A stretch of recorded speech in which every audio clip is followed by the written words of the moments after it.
Tak habis-habisnya kita memperbincangkan korupsi. Karena inilah yang sedang menggerogoti Indonesia. Bukan hanya menggerogoti aspek ekonomi, keuangan negara, perekonomian negara, tapi juga menggerogoti moralitas bangsa di mana-mana.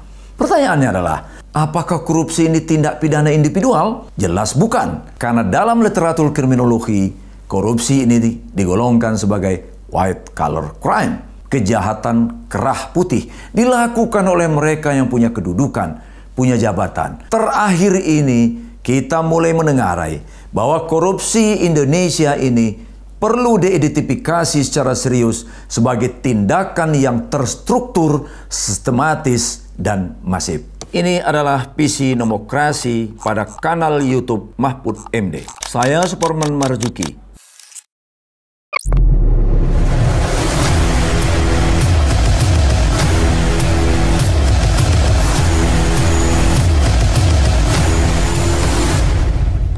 Mengapa kita curiga bahwa korupsi di Indonesia ini kategorinya TSM, terstruktur, sistematis, masif? Pertama, tampaknya korupsi ini direncanakan. Bukan sesuatu yang terjadi secara ad hoc, insidental, tiba-tiba. Rasanya tidak. Satu desain sudah disiapkan jauh sebelumnya.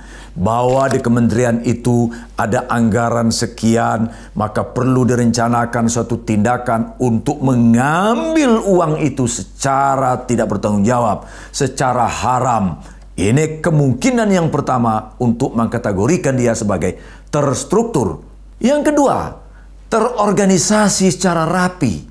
Tidak mungkin korupsi dalam jumlah besar itu dilakukan serampangan, tapi diorganisir oleh kekuatan oknum yang menjadi bagian dari suatu organisasi secara rapi. Yang ketiga, ada dugaan korupsi itu ada hierarkinya, baik formal maupun formal. Ada jenjang-jenjang pelaku, ada level-level pelaku.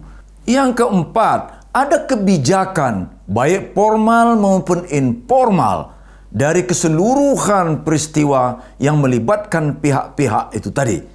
Dan yang berikutnya, ada tindakan sengaja, ada tindakan pembiaran. Dalam konteks ini, seorang presiden, seorang menteri tidak bisa lepas dari tanggung jawab. Barangkali dia tidak melakukan kesengajaan sehingga terjadi korupsi. Boleh jadi dia tidak melakukan tindakan, tapi membiarkan peristiwa ini terjadi adalah melakukan kejahatan juga. Dalam terminologi hukum internasional, inilah yang disebut dengan crime by omission.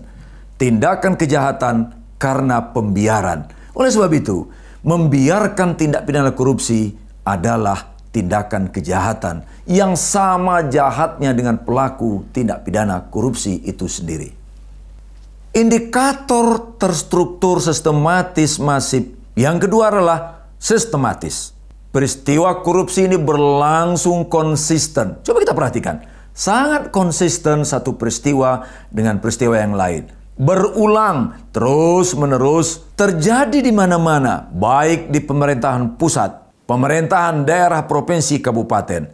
Polanya hampir sama. Dan ada indikasi kaitan dengan sistematis ini melibatkan sumber daya publik dan sumber daya privat. Melibatkan sumber daya publik ini tentu terkait dengan struktur formal kenegaraan, struktur formal pemerintahan, dan yang terjadi belakangan ini adalah sumber daya publik dan sumber daya privat menjadi satu kesatuan yang mencetuskan terjadinya korupsi.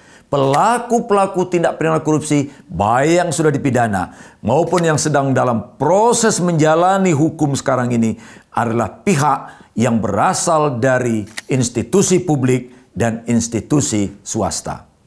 Dan yang ketiga adalah masif.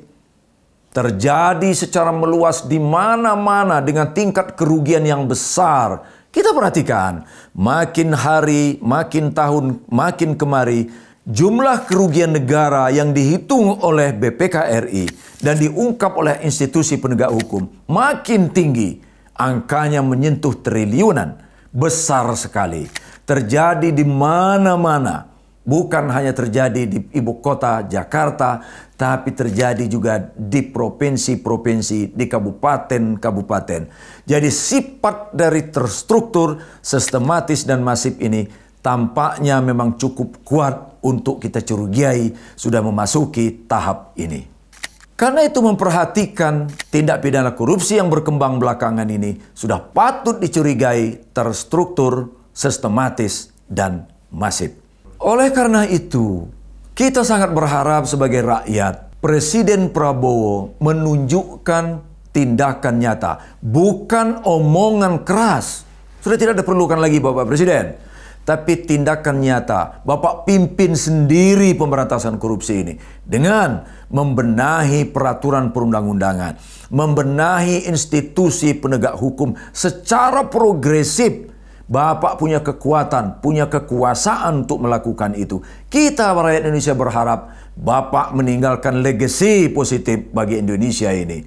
Mudah-mudahan dengan begitu Indonesia di bawah kepemimpinan Bapak Presiden Prabowo akan tampil menjadi negara yang pelan tapi pasti menunjukkan arah yang baik bagi Indonesia. Saya Suparman Marzuki, terima kasih telah menyaksikan tayangan ini.